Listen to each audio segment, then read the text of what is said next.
नमस्कार,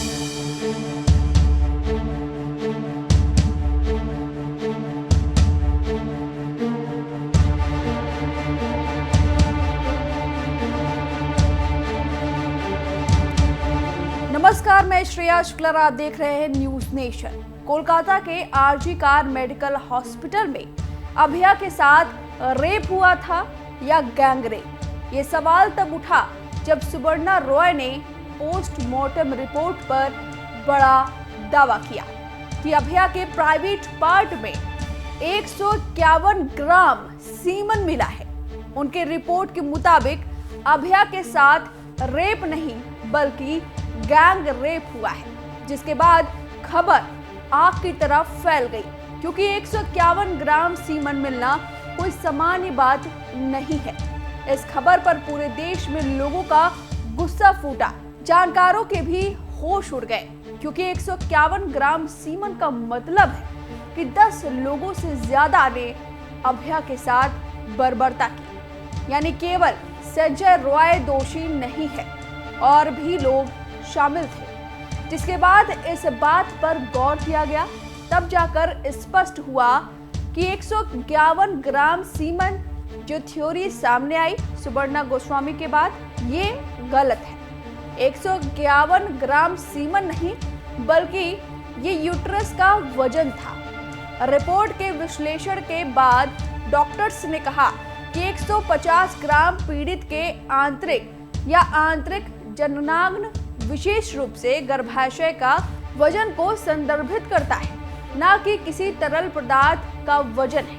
यानी कि सुपर्णा गोस्वामी का जो दावा है वो गलत साबित हुआ, जिसके बाद सुपर्णा गोस्वामी को मिसलीडिंग जानकारी फैलाने के लिए समन भी भेजा गया। हालांकि सुपर्णा गोस्वामी इस पूरे मामले पर अभी भी शांत नहीं है। सुपर्णा गोस्वामी का कहना है कि पोस्टमार्टम रिपोर्ट को कमजोर बनाया गया है। अगर 150 ग्राम गर्भाशय का वजन है तो ये स्पष्टीकरण क्यों नहीं बताया गया कि उसमें लिक्विड कितने पार्ट का है, अदर टिश्यू कितने पार्ट का है, ये खुलकर बताया नहीं गया है। पोस्टमार्टम रिपोर्ट में उन्होंने दावा किया कि संदीप घोष के करीबियों का पैनल था, उसने अपने लोगों को रखा था पोस्टमार्टम रिपोर्ट तैयार करने के लिए। अभया ने रात में जो खाना खाया उसका टेस्ट नहीं किया गया था। एक्सटर्नल पार्टिकल्स के बारे में कोई डिटेल नहीं दी गई थी। सुपर्णा गोस्वामी ने क्या कुछ और कहा वो सुनवाएंगे। उससे पहले आपको बता दें कि मीडिया से बातचीत के दौरान रिश्तेदारों ने जो कुछ बताया था वो सुपर्णा गोस्वामी के दावे से थोड़ा मिलता जुलता है, और ये सवाल खड़े करता है कि क्या उस दिन सेमिनार हॉल में संजय रॉय के साथ और भी लोग मौजूद थे, क्योंकि रिश्तेदारों ने बताया कि पिता ने 3 घंटे के इंतजार के बाद जब बेटी का शव देखा तो वो सदमे में चले गए। डॉक्टर की बॉडी पर एक भी कपड़ा नहीं था, उसके पैर 90 डिग्री पर एक दूसरे से अलग थे। ऐसा तब तक नहीं हो सकता जब तक कि पेल्विक ग्रडल टूट न जाए, जिसका साफ मतलब है कि वह फट गई थी। उसका चश्मा टूटा हुआ था और उसके आंखों में चश्मे के टुकड़े थे। उसके मुंह से खून निकलने के निशान थे। पिता को बेटी की एक तस्वीर क्लिक करने की अनुमति दी गई, जिसे बाहर आकर उन्होंने रिश्तेदारों को दिखाया। जख्मी शरीर, चीरे हुए पैर इसका इशारा कर रहे हैं कि हत्या करने वाला अकेले संजय रॉय नहीं था, कई लोगों ने मिलकर ट्रेनी डॉक्टर की जान ली है। कोलकाता पुलिस ने इस केस में एक आरोपी को गिरफ्तार किया है। अब सीबीआई के सामने इस केस के अन्य आरोपियों को सामने लाने की चुनौती है। इस पूरे मामले में संदीप घोष, जो कि पूर्व प्रिंसिपल रहे हैं आरजी कॉलेज के अस्पताल के, उन पर ये आरोप लगे हैं कि वो अस्पताल के अंदर घिनौना काम करते थे, वहां पर अंग तस्करी करवाते थे, इंटर्न्स को जानबूझकर फेल कर देते थे और पास करने के एवज में उनसे पैसे ऐंठते थे। अगर तब भी नहीं मानती थी इंटर्न्स तो उन्हें सेक्स वर्कर का काम करने को कहते थे। ये एक थ्योरी है, एक ऑडियो वायरल हुआ था जिसमें संदीप घोष पर ये आरोप लगे थे, और भ्रष्टाचार के आरोप उनके पुराने सहयोगी अख्तर अली खुद लगाया करते हैं। आपको बता दें कि संदीप घोष को सीबीआई ने गिरफ्तार कर लिया है और 10 सितंबर तक सीबीआई की कस्टडी में रहेंगे संदीप घोष, और लगातार उन पर आरोप लग रहे हैं। अभी हाल ही में एक भीड़ में उन्हें थप्पड़ मारने की एक खबर भी सामने आई है। तो लोगों का गुस्सा फूटा है, लोग फांसी की सजा की मांग कर रहे हैं। इस पूरे मामले पर सुपर्णा रॉय ने क्या कुछ कहा है, आप खुद ही सुनिए। जिस तरह का रिपोर्ट बनना चाहिए था, उस तरह जो फॉरेंसिक मैनुअल का नियम मानकर, रीति मान के नहीं किया। उन्होंने क्लियरली मेंशन नहीं किया। एक्सटर्नल इंटरनल जेनिटलिया में लिखा है कि as noted white thick viscid fluid in the endocervical canal, weight 151 ग्राम। तो उसमें कौन सा टिश्यू और मिक्स्ड है? एक्सटर्नल जेनिटलिया है, इंटरनल जेनिटलिया, और दोनों अगर हो तो कौन सा हो? यूटेरस हो, एडनेक्सा हो, क्या वल्वा है, वेजाना है? उसमें नहीं लिखा है।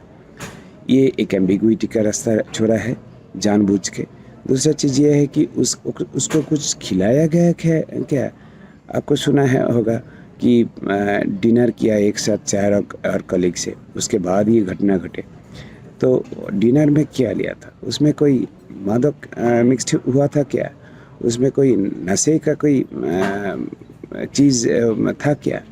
तो गैस्ट्रिक जो एस्पिरेट लेना चाहिए था, जो फूड रेमनेंट्स जो लेना था फॉरेंसिक टेस्ट के लिए, वो नहीं, उसका मेंशन कोई नहीं किया, तो मतलब नहीं लिया गया, कलेक्ट नहीं किया।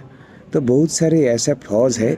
ये फ्लॉज जानबूझ के किया हो सकते, क्योंकि ये जो एक्सपर्ट कमेटी है, ये doctor Sandeep Ghosh ex principal का बना हुआ कमेटी है, कमेटी था। उस तीनों एक्सपर्ट को वो ले लिया गया। हम चाह कि किसी दूसरा हॉस्पिटल में पोस्टमार्टम हो, लेकिन वो डॉक्टर संदीप घोष में उन्होंने नहीं दिया।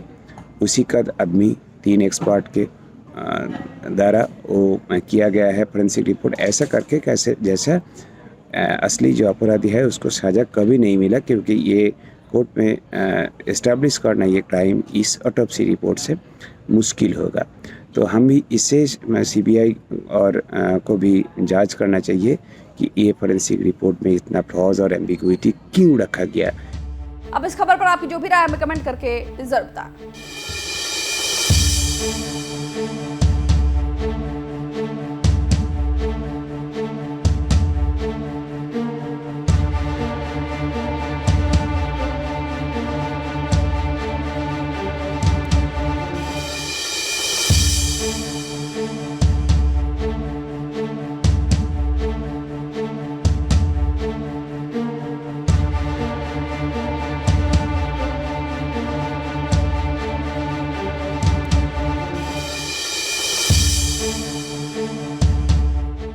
न्यूज नेशन अब व्हाट्सएप पर खबरों के ताजा अपडेट के लिए न्यूज नेशन के इस QR कोड को स्कैन करें